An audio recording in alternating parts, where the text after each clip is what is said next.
So somatic to me is about going inside and feeling your body, and then from that you feel the connection.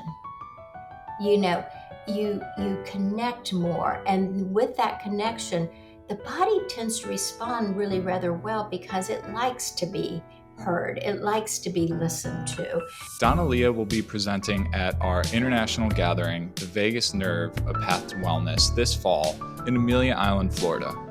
She is a researcher and somatic clinical psychology expert who will be sharing a little bit more about somatic vagus nerve exercises that really make a difference in your physical, mental, and emotional health. Here's Donnalea in our conversation. Well, first off, I just wanted to thank you, again, for hopping on this series that we're putting together ahead of our international gathering this fall, titled The Vagus Nerve, A Path to Wellness. But Donnalea, I would just love to jump right into it and just kind of hear a little bit more about you and your line of work, if you wouldn't mind just sharing a little bit about your background. Oh my gosh. Well, I have a very interesting background, I believe. Um, and so my PhD is in somatic psychology, and it was a long journey to getting my PhD. I got my PhD rather late in life, to be honest. There was a lot of different progressions. But I think it started out with my mother and father evoking a love of movement from the very beginning. I love bragging on my mother and father. My mother was the world's champion lady wrestler of the world in the 1950s and 60s when I was born. Okay. So I traveled.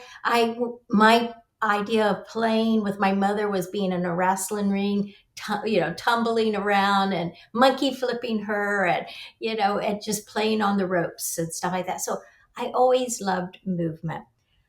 Um, I think what got me into the healing aspect and wanting to be a therapist was that I experienced trauma as a very young child, twice actually, when I was 4 and 5.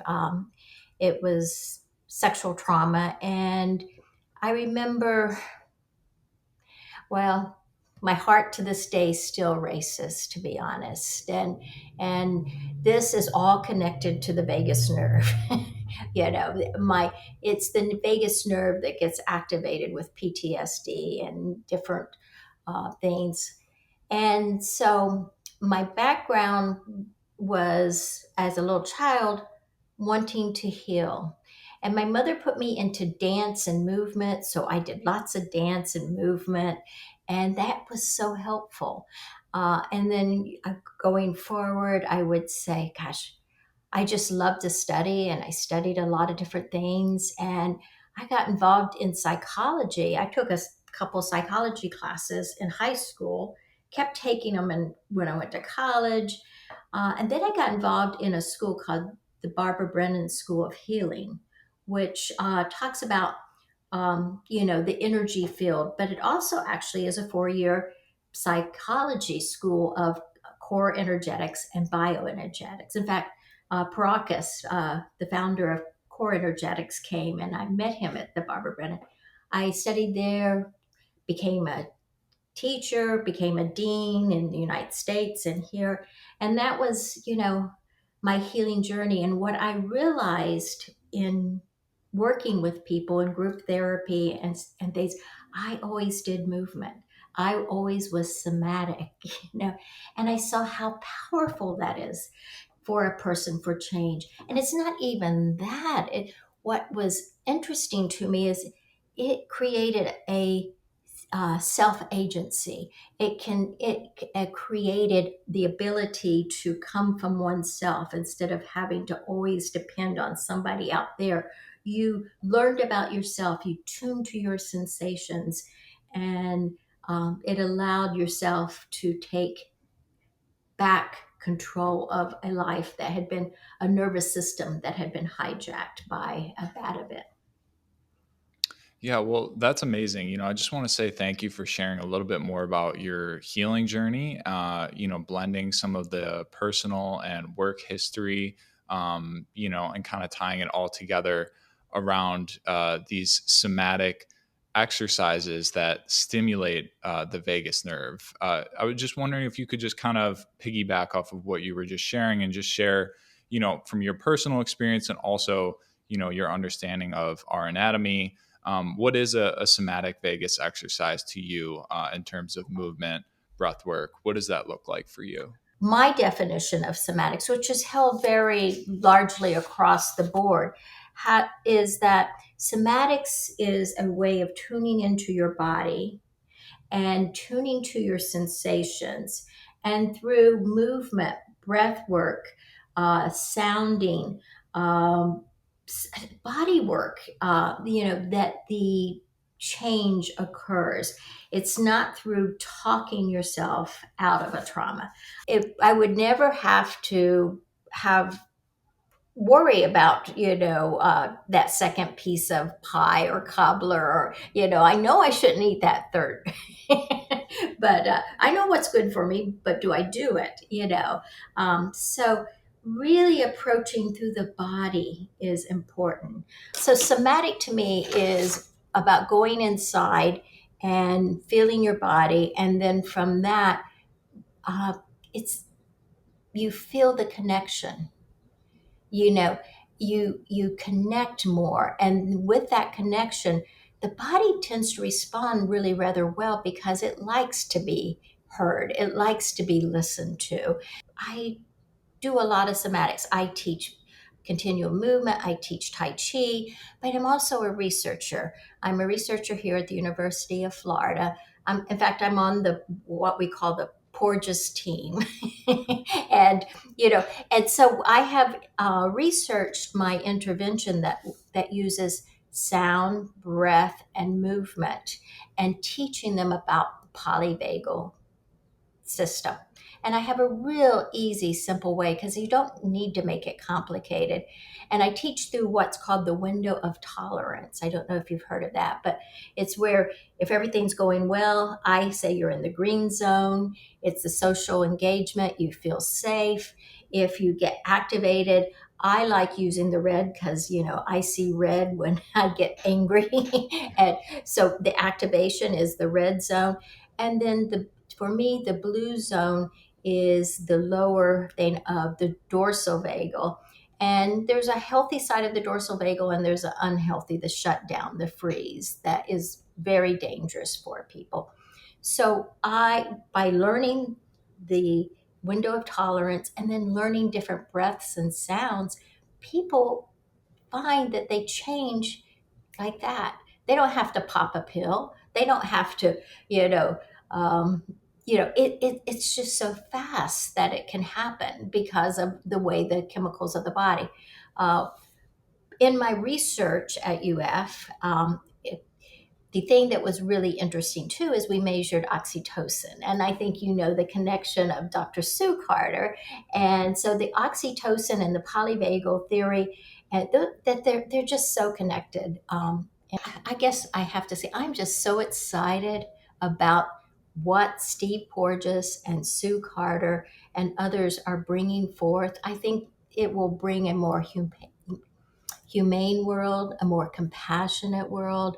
It will bring peace to some of us who have suffered so much and haven't had a way to find the relief, the peace, the compassion. You were just kind of talking a little bit about oxytocin with Dr. Sue Carter, and obviously it's Dr. Stephen Porges. Just was wondering if you could share a little bit about how polyvagal theory has informed your work and sort of your life path as well.